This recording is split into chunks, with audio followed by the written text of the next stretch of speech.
Hey guys, Matt here with MC Enigma Fishing, and today I'm going to do an unboxing of my very first ever mystery box. I got it not from your usual mystery tackle box or lucky tackle box or monster bass or whatever.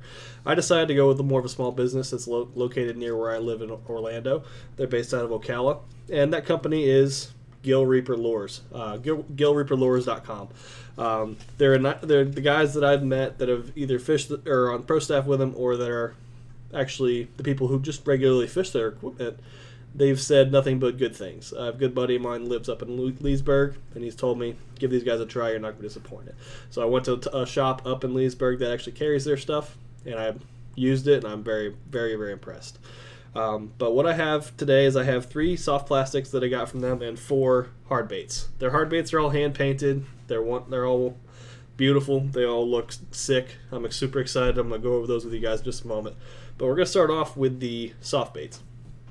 So the first soft bait I got from them is a little toad. It's going to be a June bug red and green flake. One of my favorite colors. I pretty much have never had a bad day, especially on Harris or Eustis or Dora, using either a June bug red flake speedworm or anything like that. But this toad looks really, really good. I'm excited to use that. Throw that on probably a 4-aught hook. It's not designed for those big those twist lock double hooks that you see with the rivets and whatnot. It's not quite that big of a bait, but I'm super excited about it. The next one we have is going to be a little beaver. It's got those little 2 feet little things right there. Again, it's the same thing, that June bug red and green flake. I'd say June bug Christmas is probably a good way to describe it.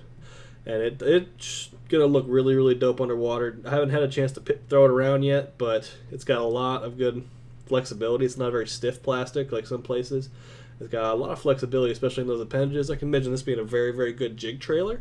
That, or just flipping and pitching maybe with like a 3/8 ounce or ½ ounce weight into some of those heavy mats that you might see on Harris. And this is going to be pretty sick. It's not a very thick bait, so it's going to punch through that canopy really easy. And then once it gets down, it's going to come alive as soon as it gets below the surface. Last one that I had, the soft plastic for them. It's kind of a black-red laminate stick bait. It's a little bigger round than most of the other stick baits you use, whether it be Gambler or Ace or Yamamoto or anything like that. It's a little bit thicker, but it's also still very, very soft and very, very durable. This one is going to be a red and black laminate. It has some green flake on both sides. Looks very, very nice. I've used this type of bait before on Harris and on some of the other lakes that I fish around here, but this one is more evenly blended than the other ones. It's not just straight slanted halfway through. It's got a little bit of a blend on each side. So I'm excited to use this one. It looks a little bit more realistic. Not quite as straight, clean cuts as you get on the other ones. The next ones we're going to talk about are going to be the hard baits. One of the first hard bait I got, I would say it's more of like maybe a minnow or a small shad profile jerkbait. Looks like it's just a regular blackback silver white belly with a little red on the middle right there where the gills would be. This I could see using on more of the shallow jerking or shallow jerkbaiting areas, not so much the heavy patches of hydrilla, but these hooks are incredibly sharp. I stuck myself with it earlier, started bleeding when I took it out of the package. But the eyes are really good. Everything's hand painted. Just beautiful. I'm excited to use this. Next one I have to show you guys is going to be the other jerkbait. This one's more traditional, maybe 4.5 inch bait.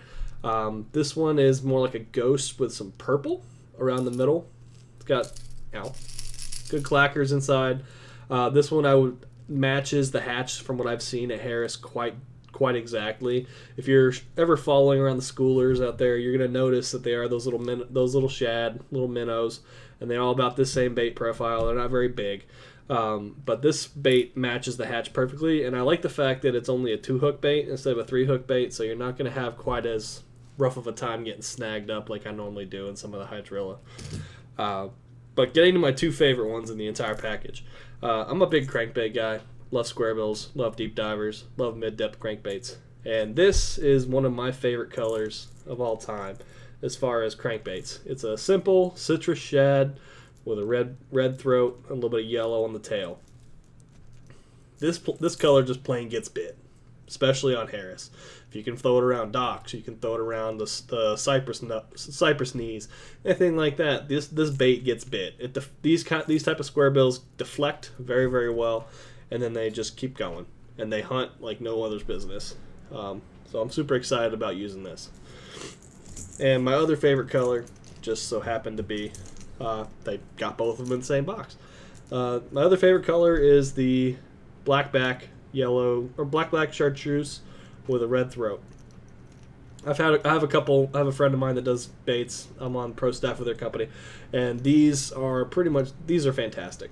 I've always had luck with these colors, especially in the dirtier water. Some of the stained water you'll find on Eustis, some of the stained water you'll find on Dora and Harris. The water is usually pretty clean, but I wouldn't say it's stained. It's a little muddy in some spots, and that bright chartreuse comes through very, very well.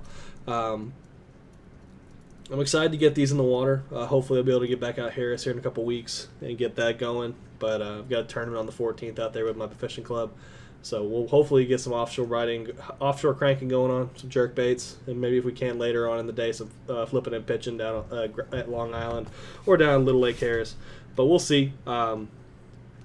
Give these guys a shot. They're very, very competitively priced with the rest of the mystery boxes you see in town. Check them out at gillreaperlures.com, on Instagram, Gill Reaper Lures, Facebook, same information. Give them a shot. You won't be disappointed, and I know that they put their heart and soul into making these baits. They're not your typical, hey, go buy them off the wall, go buy them out of here. I know from experience that the one shop that I know of that carries these over in Leesburg, right off of Lake Eustis, is constantly out of stock. These things hit the shelf, and I remember I went in there 2 weeks ago, bought a couple topwater baits, and they had just restocked them the day before, and they're completely gone. People blow through these baits. They're fantastic, and they're fairly priced compared to what you pay at the big box stores for the name brand stuff. So if you guys want, give them a try. I highly recommend them, and they're very affordable. So that's one of the big important things for me is I don't have a whole bunch of expendable income, so any kind of affordability increases I can get on baits, I'm very stoked about. So give them a try. I'm not, like I said, I'm not sponsored by them. I'm not on pro staff. I just want to get their name out there so they can increase their business and hopefully keep bringing these awesome baits to people for a long time. All right, you guys have a good day.